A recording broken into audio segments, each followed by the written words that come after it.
시청자 여러분, 안녕하십니까? AI 뉴스 경인입니다. 첫 번째 소식입니다. 인천시가 오는 8월 1일부터 도심 지역 3곳에 코로나19 임시선별검사소를 다시 설치해 운영합니다. 임시선별검사소 설치 지역은 부평역과 인천시청 앞 광장, 송도 미추홀타워 앞인데요. 운영 시간은 평일 낮 12시부터 오후 8시까지, 주말 및 공휴일은 오후 1시부터 오후 6시까지입니다. 임시선별검사소에서는 유전자 검사 PCR만 가능하며 검사 대상자는 의사소견서 등 증빙자료를 지참해야 하는데요. 인천시는 지난 6월 1일 확진자 수 감소에 따라 임시선별검사소의 운영을 중단한 바 있습니다. 하지만 최근 확진자가 다시 급증함에 따라 임시선별검사소를 다시 운영하기로 했습니다. 인천경찰청이 피서철을 맞아 오는 8월 1일부터 한 달간 고속도로 음주운전 집중 단속에 나섭니다.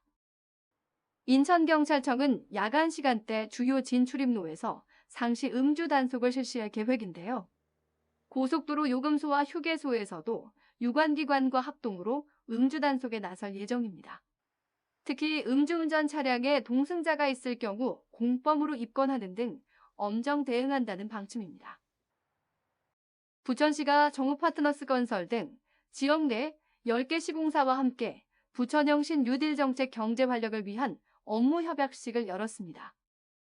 이번 협약을 통해 부천시는 지역 기업, 장비 인력과 자재 현황 등을 데이터베이스로 구축해 공유하는 등 정보 제공과 행정을 지원할 계획입니다.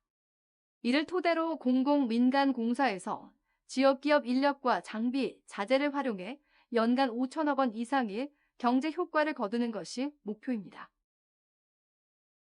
부천시가 최근 부천시체육회, 도당초등학교, 상일고등학교, 부천교육지원청과 함께 학교시설 개방 활성화를 위한 실무 협약을 체결했습니다.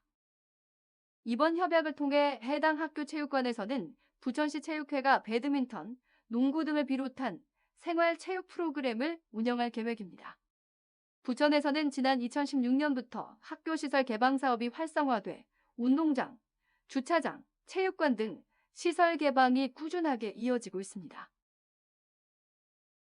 김포시 체납 징수기동대가 체납 차량 단속을 통해 1억 2천만 원을 징수했습니다. 김포시 체납 징수기동대는 차량 순회 단속을 통해 자동차세를 2번 이상 체납한 차량은 현장에서 등록 번호판을 영치하고 있습니다. 올해 상반기에는 자동차세 체납 차량 315대를 단속해 117대의 번호판 영치를 예고했으며 이 가운데 74%가 체납액을 납부했습니다. 부평구가 민선 8기 공약 이행평가단을 위촉했습니다. 공약 이행평가단은 모두 35명으로 민선 8기 부평구의 공약을 살펴보고 주기적으로 점검 및 평가하는 역할을 맡게 되는데요. 부평구는 위촉식에서 공약이행평가단의 역할과 의미에 대한 교육도 진행했습니다. 공약이행평가단은 오는 8월 29일 공약사항 추진 계획 보고회를 개최할 예정입니다. 부평구가 일신시장 주변 지역에 도시재생 활성화 계획을 수립하기 위한 용역에 착수했습니다. 부평구는 최근 관련 용역 착수 보고회를 열었는데요. 일신시장을 중심으로 지역 활성화 계획을 수립하는 한편 국토교통부 도시재생사업 공모에 신청하기 위해 용역을 기획했습니다.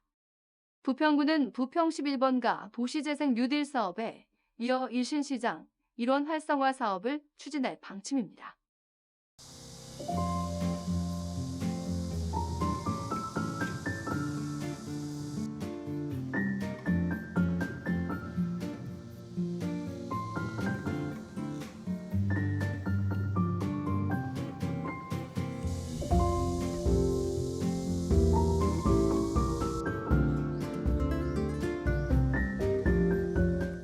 AI 뉴스 경인을 마칩니다.